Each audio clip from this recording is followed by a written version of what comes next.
tô fazendo isso?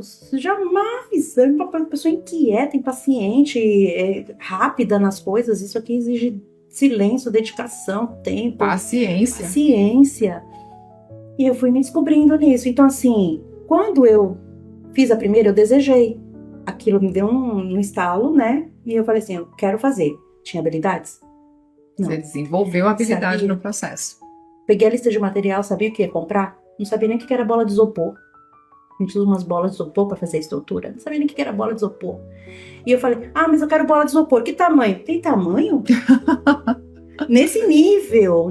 Por isso que hoje eu falo com as Maravigold e falo assim, meninas, é muito de desejo, é muito de pensamento. Isso aqui influi mais do que isso aqui.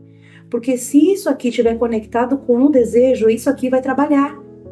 Isso aqui vai fazer. E você vai se surpreender com o que você pode fazer.